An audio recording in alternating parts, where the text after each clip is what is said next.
1-2, Recoba carica a sinistro e finalmente il gol del Signori, un lampo improvviso dai 25 metri, entra e segna. Ciao Bibai, Alvaro Recoba.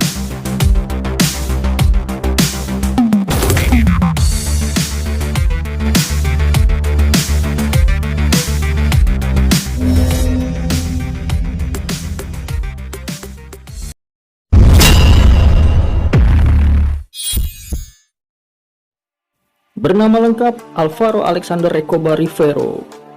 Lahir pada 1976 di Montevideo, Uruguay. Memiliki ciri-ciri oriental seperti orang Cina, maka dari itu julukannya adalah El Chino. Recoba mengasah kemampuannya di Akademi Danubio FC. Nah, Danubio FC sendiri telah menghasilkan beberapa nama besar seperti Diego Forlan dan Edison Cavani. Wah, pemain-pemain hebat dengan era yang berbeda nih.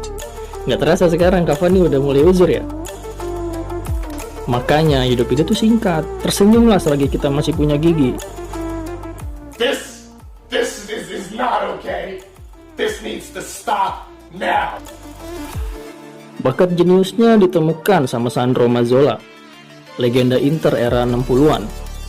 Ketika bakatnya diketahui Mazzola, saat itu usia Recoba sekitar 20 tahun.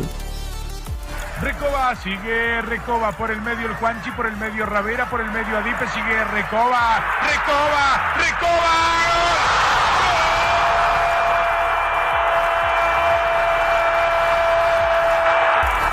Dan telah sukses mencetak 30 gol dalam 27 pertandingan di Liga Uruguay.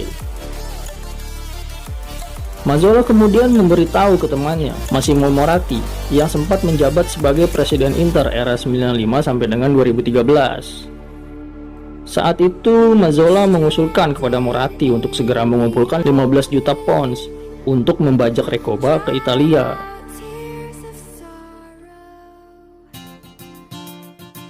(31 Agustus 97) adalah laga pertama Recoba bersama Inter Milan. Recoba masuk sebagai pemain pengganti melawan Brescia di San Siro.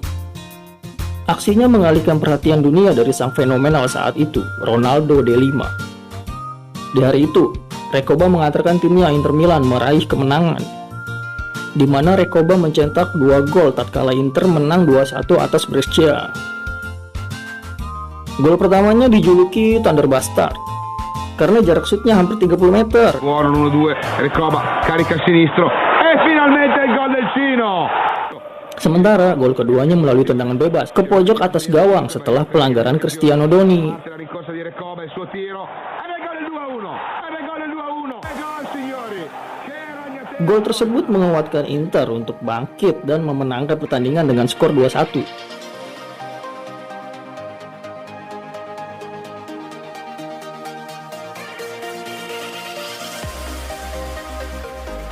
Recoba memiliki kekuatan dan presisi yang sangat luar biasa ya pada kaki kirinya. Selain itu, tubuh mungil yang dia miliki benar-benar mendukung setiap aksi kelincahannya, sehingga dia sangat seimbang dan piawai saat melakukan gerakan tipuan.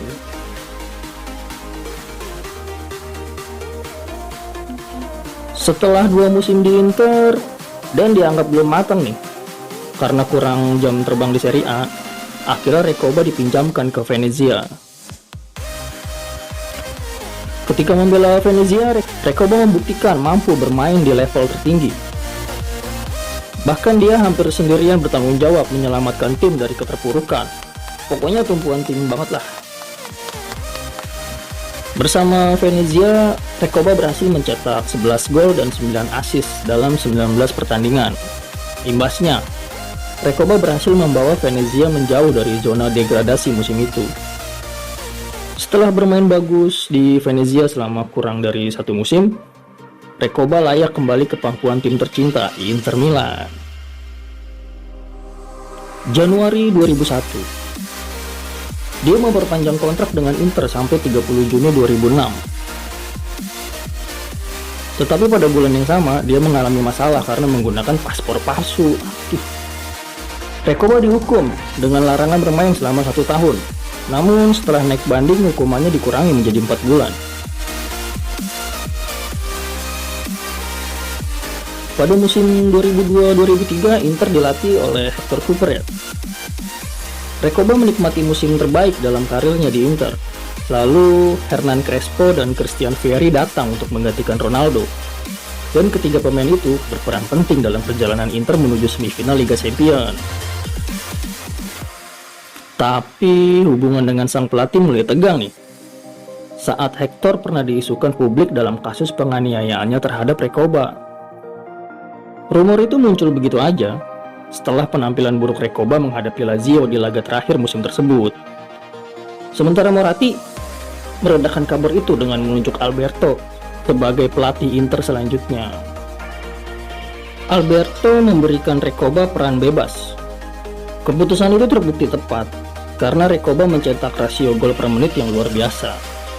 Sayang, performa Recoba kembali tersendat setelah hampir seluruh tubuhnya cedera. Dari lutut, pergelangan kaki, sampai bahunya tuh. Recoba sempat sibuk berjuang mendapatkan permainan konsistennya kembali. 16 Maret 2007, terdengar kabar Recoba ingin meninggalkan Inter karena kurangnya kesempatan bermain yang dia dapatkan. Saat itu, santer media mengatakan Recoba akan bergabung dengan AS Roma. Tapi karena AS Roma merupakan rival Inter dalam perebutan Scudetto, Inter lebih memilih melepasnya ke tim lain. Akhirnya pada tanggal 31 Agustus 2007, dia dipinjamkan ke Torino. Peminjaman itu bertujuan agar Recoba kembali menemukan performa terbaiknya. Selain itu karena Torino dilatih oleh Walter Novellino, pelatihnya dulu ketika di Venezia. Tetapi dia tampak menyerah pada cederanya yang justru malah lebih banyak menghambat waktu bermainnya. Sehingga menyebabkan pengabdiannya bersama Inter selama 10 musim harus berakhir. Sayang banget sih. Selama membela Inter Milan, Recoba berhasil mempersembahkan 7 piala dengan rincian sebagai berikut.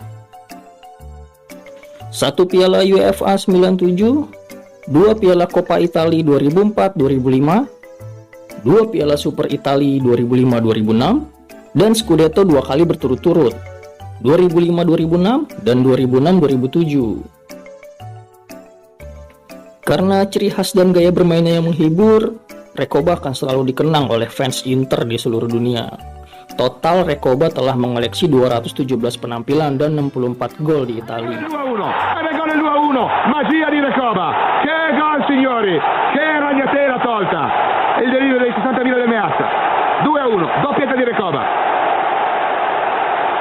42 minuti di gioco, 2 gol del Cino. Che giocata signori! E abbiamo ritrovato uno specialista sui calci piazzati. E che specialista! Ed eccolo qua, Shushan Boy. Mi inchino ai tuoi piedi. 5 September 2008, Recoba pindah ke Panionios, di mana dia bisa dibilang pemain paling terkenal untuk klub Yunani saat itu. Sayang, Recoba hanya bertahan selama 1,5 musim. Lagi-lagi cedera yang membuatnya gagal menunjukkan performa apik di negeri para dewa. Imbasnya, Recoba memutuskan mudik ke Uruguay. Setelah 9 hari tanpa klub, Recoba bergabung lagi bersama Danubio pada 24 Desember 2009. Hingga kembali ke pangkuan nasional bulan Juli 2011. Recoba sempat membantu Nacional meraih juara di Liga Uruguay pada musim pertama. Pas di Nacional ada golnya tuh yang khas lah. Padahal usianya udah uzur ya saat itu. Tapi dia mampu melesakkan gol dari sudut korner. Dan itu gak cuma sekali, lebih banyak. Kalau nggak salah 6 kali deh dalam karirnya. Kan lumayan lah, maksudnya buat pemain udah uzur gitu kan masih bisa ngegolin di sudut korner. Wah, luar biasa banget lah pokoknya. Uno más. Corner de Recoba, cerrado. Golazo. Gol.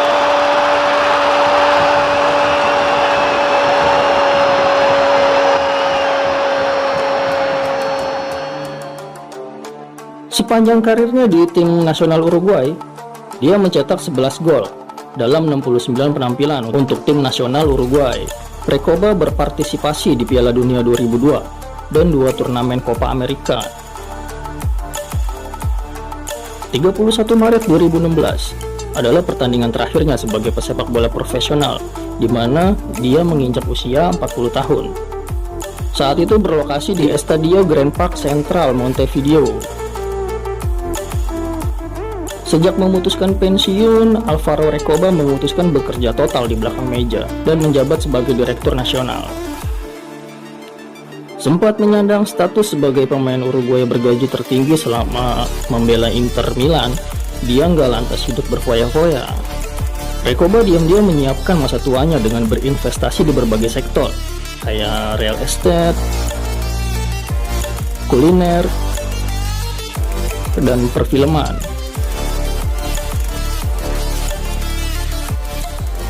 Bahkan dia juga mengelola sebuah restoran bersama istrinya dan sang putri, Natalie.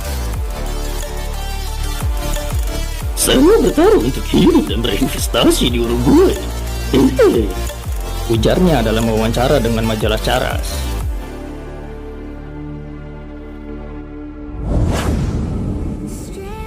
Sang istri, Lorena, sering mengambil video Recoba ketika memasak dan mengunggahnya di akun media sosial miliknya.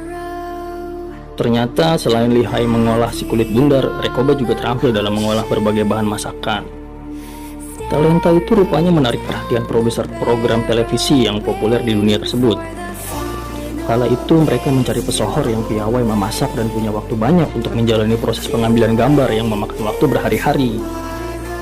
Kebetulan profilnya memenuhi persyaratan, sehingga mengantarkan mantan penyerang Inter Milan tersebut menjadi kontestan selebriti MasterChef Uruguay. Itu semua berkah adanya lockdown akibat pandemi COVID.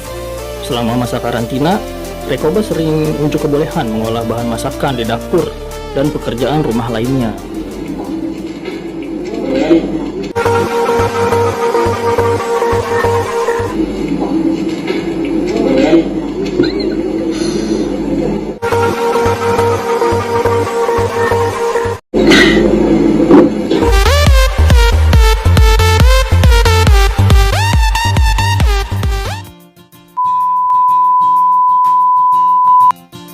Sebagai salah satu sosok yang cukup sukses di negaranya, ayah dua anak tersebut juga sering diundang menjadi pembicara dalam acara untuk membangun motivasi. Kesimpulan yang bisa kita ambil dari kisah Alvaro Bibai Recoba adalah, apapun yang ingin kamu kerjakan, lakukan sekarang. Karena besok mungkin kamu ketiduran. Ingat, kita harus tetap rendah hati. Karena dalam kerendahan hati ada ketinggian budi, dan dalam ketinggian budi ada kependekan joko. Di sini gunung, di sana gunung, di tengah-tengahnya ada Ibrahimovic. Kamu bingung, saya pun bingung, kenapa ada Ibrahimovic? Ibrahimovic bermain monoton, metik kelapa tertimpa tangga. Terima kasih sudah menonton, sampai jumpa di video selanjutnya.